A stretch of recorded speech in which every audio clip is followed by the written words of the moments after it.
Hello everybody, how are we doing today? Welcome to episode 10 of the Platinum Trophy Show Remastered. This is the weekly trophy news show that we do, talking about PlayStation things, trophy things, and everything else in between. Thanks for tuning in this week. This week we've got, there's not a ton of new games that have come out, but there's a fair bit of news to get through. So let's dive in and take a look at everything.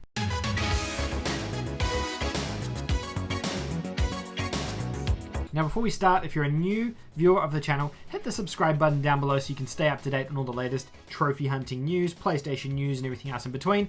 The Platinum Trophy Show Remastered, for those who are uninitiated, is a weekly show that we do. We look at all the latest Platinum trophies that have popped up on PSN profiles. We check out the new games that are coming out. We look at all the latest news, and we generally just have trophy discussions. So, without further ado, let's kick off. Now, I know last week the show was a little bit long in the tooth, so I'm going to try and shorten things up a little bit this week and keep it a little bit more concise. What we'll do first of all is we'll go into the news and then we'll go on to the new trophies. There's a couple of cool ones that I want to talk about. So, first story today is that FarCry 6 has leaked for the PlayStation 5 and PS4, launching in February 18th, 2021. So it's not coming out this year, unfortunately, like a lot of people would hoped, but it's coming out at the beginning of next year, which kind of makes sense. It's kind of that window where Ubisoft normally have a title coming out at the beginning of the year. This leaked on the PlayStation Store last night, and my guess is that it's going to be included in Ubisoft's announcements on Monday.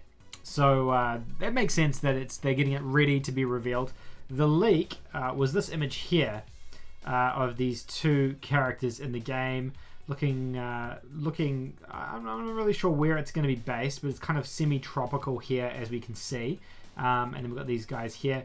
Now, the top actor you might recognize. I'm going to butcher his name, but it was written here somewhere. He's from Breaking Bad. You guys might have seen him in that. He was Gustavo Fring, and he played that character so well.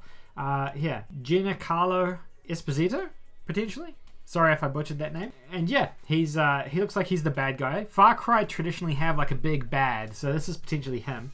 And the rumor is that this here is actually Vaas from FarCry 3, which was the villain on the front cover of that game.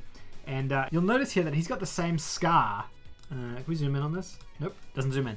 He's got the same scar as Vaas does in FarCry 3. Here's a really, really close-up image of Vaas. I'm going to have to crop this. And you can see he's got the scar coming down his face here. And this kid looks like he potentially has the same one. So the rumor is that he is a younger version of Vaas. So this could potentially be a what do you call it? A prequel to Far Cry 3 or the other Far Cry games, which would be a kind of neat thing to see if that is something they end up doing. Kind of on board with that. Vaas was a cool character as well. Far Cry 3. Far Cry 3 was easily the best Far Cry game.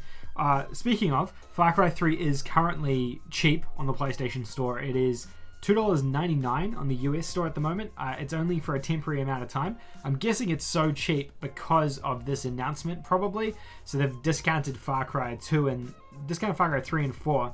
And I'm guessing that as this is going to be a prequel for Far Cry 3, they've done that so people go and pick up the game. And potentially they even mention that during the conference on Monday. It's kind of cool. So yeah, if you're after that, you can go pick that up. But Far Cry 6 looks kind of neat. Excited to see what this one ends up being. Alright, so this is a story about Resident Evil. I am excited for Resident Evil. I might just mute my screen and play this trailer so you can have a little something playing in the background.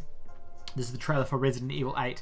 But basically what Capcom have announced is that Resident Evil 8 will serve as a conclusion for Resident Evil's story. Resident Evil 7's story, which I don't really feel like needed concluding. I think it was quite conclusive, if I'm being honest. Resident Evil 7 was one of the best games that came out the year it came out.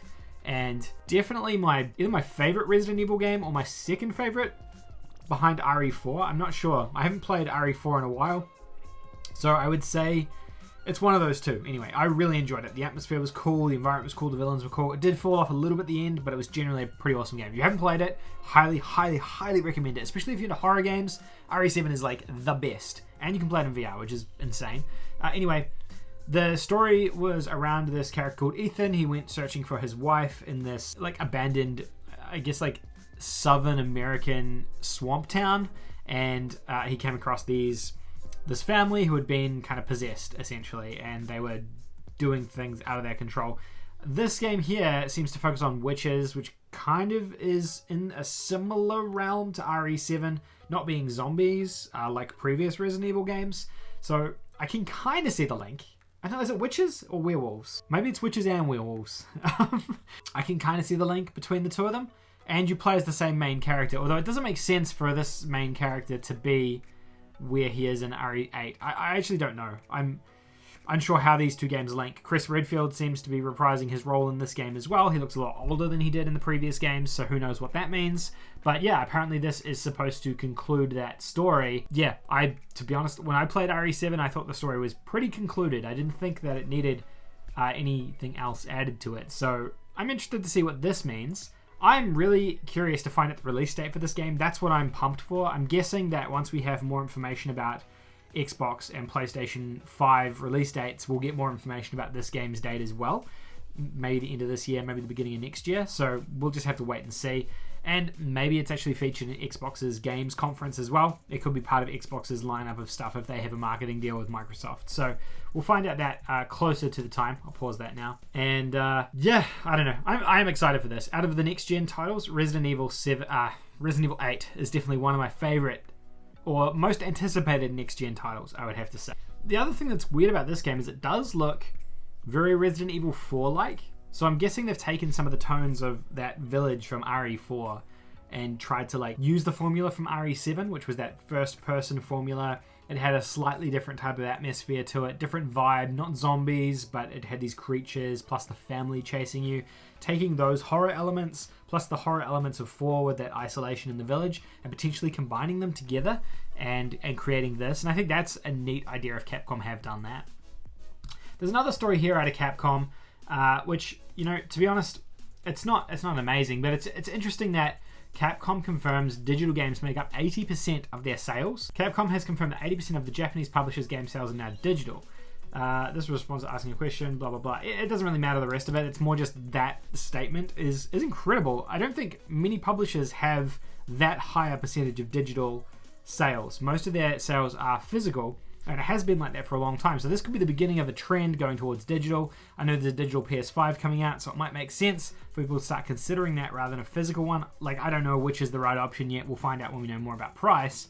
But if there is this trend towards digital, that is interesting. I don't buy a lot of physical games anymore either because I don't like leaving the house, and being able to get digital titles is just so much easier for me. So that's kind of exciting. The next story is there's Kingdoms of Amalur Re-Reckoning.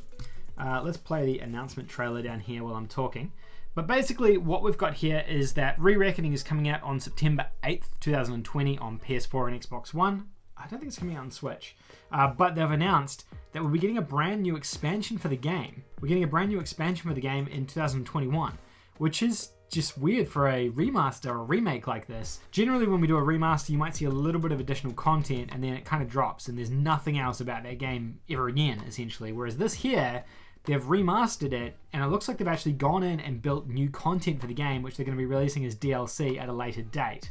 It's really cool. And THQ are doing some great things at the moment. THQ, you're getting the thumbs up from the Platinum Trophy. I'm stoked for this. What do we got here? THQ Nordic have confirmed there will be three versions of the game to purchase on release. The Standard Edition, the Fate Edition will give access players to the Fates Worn expansion when it comes out later. And if you really want to go through the Collector's Edition bundle with an 8-inch figure, I wonder what that looks like. We should look that up. But yeah, this looks cool. I fully support this. This is exactly how you do a remaster. You create it, you polish it so it looks really good. It contains everything that people loved about the original, and then you add to that, and that's really how you get value. THQ are doing some cool things at the moment. I know people are a little bit about them, but they're doing good things. I'm really, really stoked with this. They tried to do the same thing with SpongeBob, and the additional content just kind of fell flat. Unfortunately, it wasn't great. So hopefully this is great. It's a full expansion. Stoked for this. This is how you do a remaster. This is awesome. Alright, this is the Kingdoms of Amalur Re-Reckoning Collector's Edition. So it comes with a massive box, a statue, keyring, soundtrack. It's kind of cool. It's not super expensive either. It's pretty reasonably priced. I mean, the statue doesn't look like it's amazing quality, but if you're a massive fan of that game, it could be cool to have some merchandise for it. To be honest, I'm kind of tempted to buy it, so we'll see how that goes. Okay, so this is another thing that popped up yesterday on the PlayStation Store. This is what PlayStation 5 games are going to look like. It's interesting, hey? Like, It's almost the same as a PS4 game. Do I have any PS4? Let me grab a PS4 game so we can compare them. Everyone's favorite PS4 game, Cars Driven to Win. So this is what a PS4 game looks like currently. You've got the blue bar across the top of the PS4 logo, and then the blue lenticular see-through case. They've got the case here for Spider-Man. Looks like it's almost exactly like this, except we've got a white bar with the PS5 logo, and that's it. That's the only difference. I guess the blue probably blends nicer in with the Blu-ray case, right? You've got like this two-tone dark blue to light blue here, and that's it. Like, otherwise, I don't see why there would be any other differences. It's like, I don't know, it's a game case. I'm not against it, but I don't also love it, if that makes sense. It looks fine to me. So yeah, that's cool. We get our first update. I believe that today Godfall also had its pack shot released. Let's look at that as well. Yeah, there we go. There's Godfall's. Get rid of all these ads there. Godfall looks cool. Hey, like the artwork on this game looks awesome. And I wasn't excited for this game at all, especially after the trailers. I thought it looks so jank. But this artwork is sick. I think it looks good. It works really well with the white. The game looks really good. Like this looks awesome. I'm super stoked for that. So good job, guys. You did. Curious about this one. Do we have a date for Godfall? Does it come out this year? I guess we won't know until PS5's date gets announced. Hopefully it's a launch title. That'd be cool if it was. Over on the PlayStation blog, we had this other article here about some new merch that they're releasing.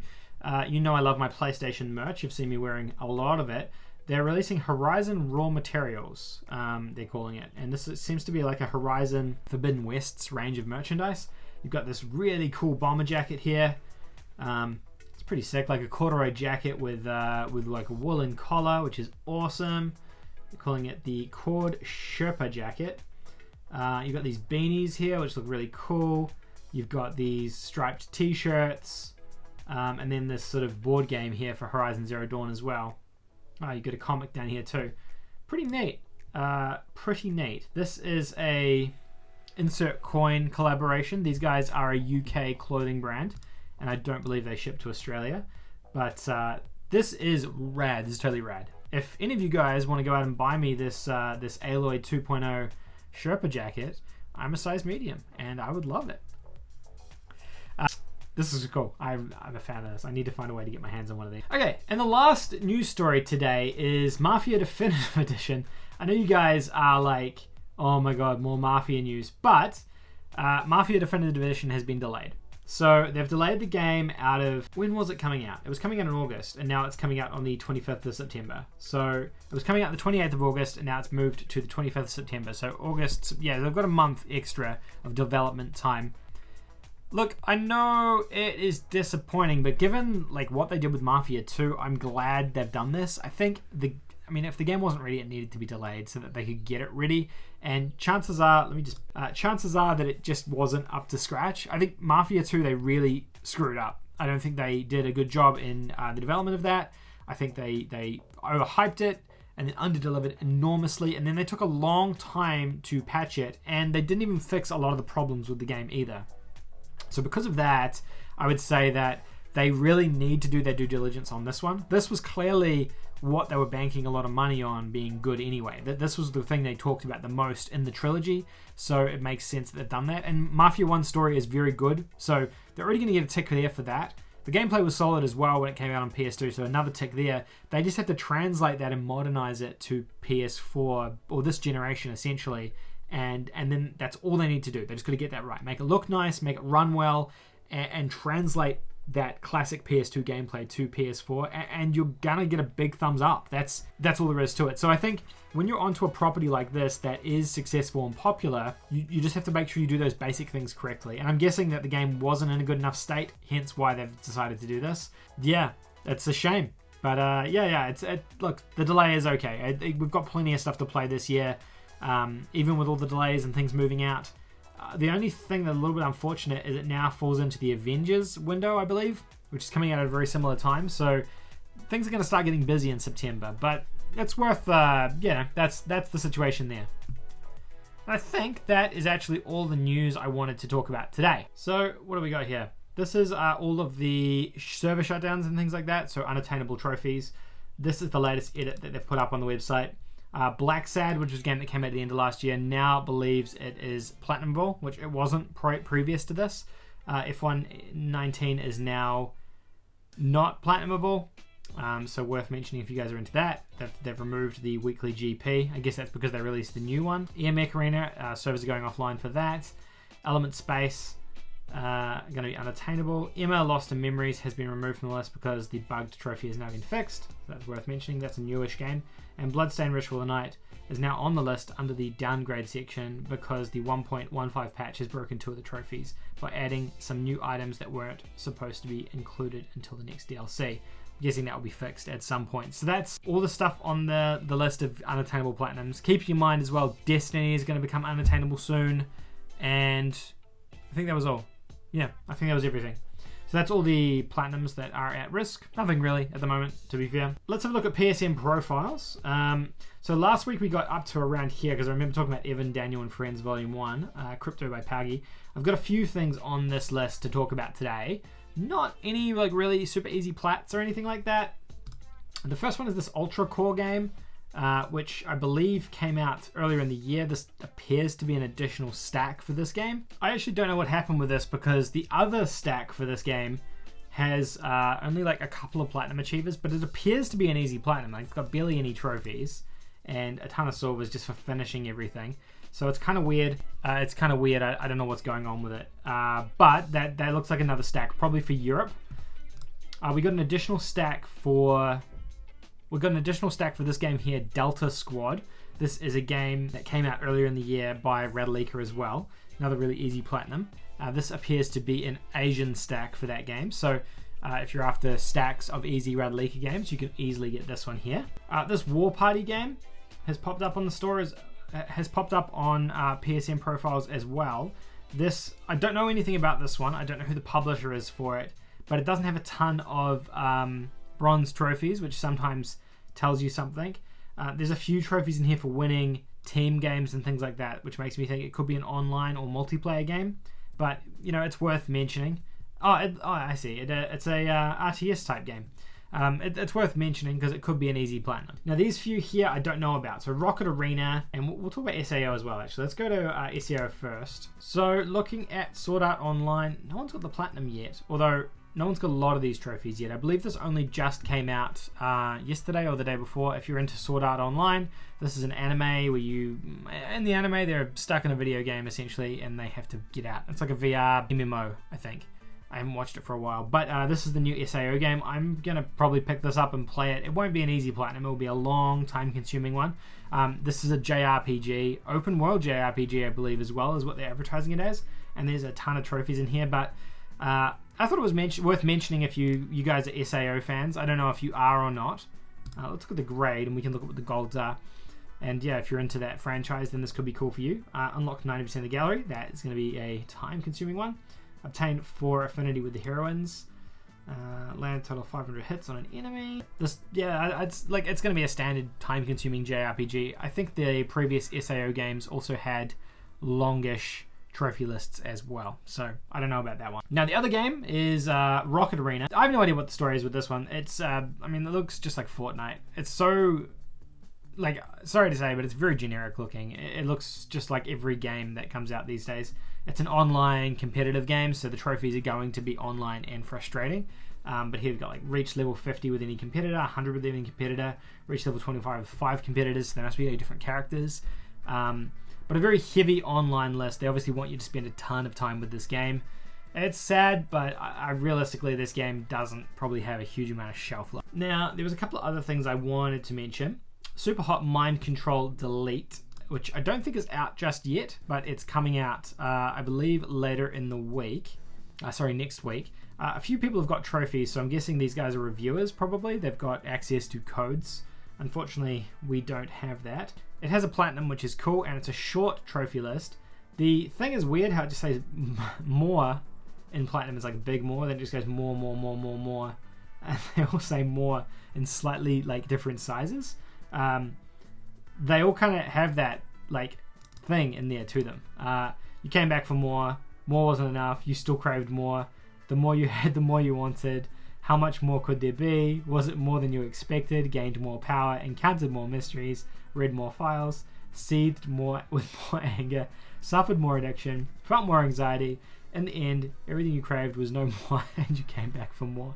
So I don't know what these are. These could be just story-related trophies. They could be for dying a certain number of times, finishing particular levels.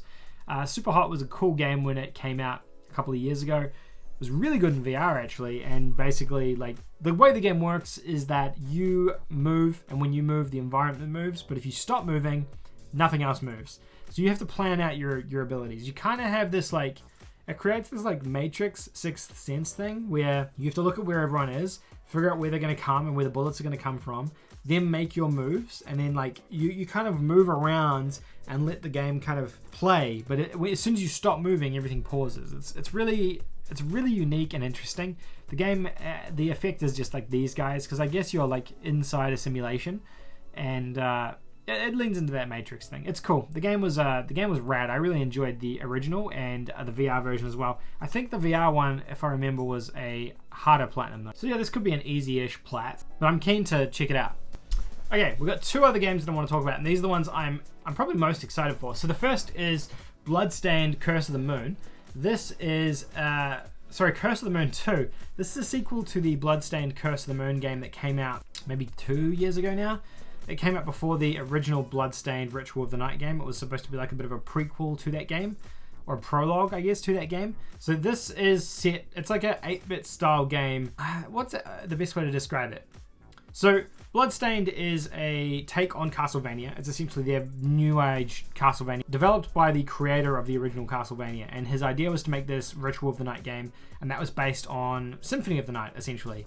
That's how it was going to play. So similar isms to Symphony of the Night in terms of gameplay mechanics, structure of the game, bosses, things like that. Whereas Curse of the Moon, or the original Curse of the Moon, was designed to play more similarly to Castlevania 3, and I believe Curse of the Moon 2 is in a similar vein to that too. You can see some of the artwork along here, which feels very Castlevania to me. You guys know I love Castlevania. It is up there with my favorite series of all time. So especially Symphony of the Night, I loved that game. So I did really enjoy Bloodstained when it came out. I'm very excited to play this one as well. It's made by Indie Creates. They worked on the previous game as well, which is neat. I didn't even know this was coming, and I just randomly saw it on the PlayStation blog, and then the trophy list went live. So that's really, really cool. The original Curse of the Moon was super cheap on the store as well. It wasn't an expensive game, so I'm hoping this will be similar. Hopefully it's like $5 to $10, and people can check it out. If you're into Castlevania, even a little bit, or Metroidvania, or any of that genre of games, this is definitely for you. I would recommend it. Now the last game that I want to talk about doesn't have a platinum trophy, which is like a darn. And it's Turok. I have no idea what this is about. So Turok is coming to PlayStation 4, according to this leaked trophy list. We don't have a ton of trophies. We've just got, what is this? I should just look here, right? 10 trophies. Yeah, we don't know what this is. Whether it's a remake, a remaster, or who knows. I'm guessing it's just some sort of a re-release of this. I actually thought, it's actually a publisher as Touchstone Games, but I thought Turok was owned by Capcom? No, I'm thinking of Dino Crisis. What the heck? Yeah, so Turok is coming apparently to PS4 at some point. We don't know when. People seem very excited about it. There's a ton of buzz online about it, and the trophies going live actually have spiked up a lot of hype online as well. So that's pretty cool. It could just pop up next week for all we know. That sometimes happens with PlayStation games. I think they might have re-released it on Switch or something a couple of years ago. I think I remember something like that happening. Maybe last year. So yeah, it doesn't surprise me completely. But yeah, exciting news if you're into Turok or you're a fan of that game. So, and honestly, I think that might be it for the Platinum Trophy Show for this week. I think that's everything I wanted to cover off. Yeah, let me know if there was anything I covered in this episode that you guys found interesting. I always enjoy interacting with you guys and getting your commentary on the stuff that was mentioned in each episode. If you enjoyed this episode, don't forget to give it a thumbs up and a like. And thank you guys for sticking with me. This is the 10th episode. I know that's not a huge milestone. A lot of podcasts and YouTubers and stuff do these weekly series that last for a long time, but 10 weeks of the Platinum Trophy Show, that means it's almost 10 weeks since I started the channel again, and it's grown so much in that amount of time, which is amazing, and I appreciate everyone's support. It's fantastic. Like, I love it so much. Thank you guys so much. What else is there to mention?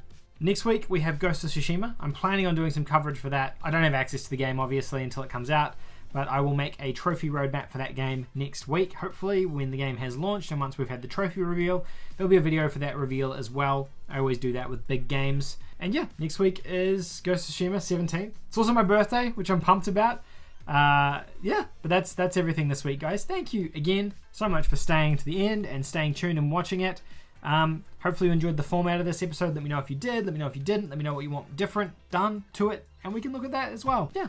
All right. Have a fantastic weekend, everybody, and I will see you guys next week with some more videos. Bye.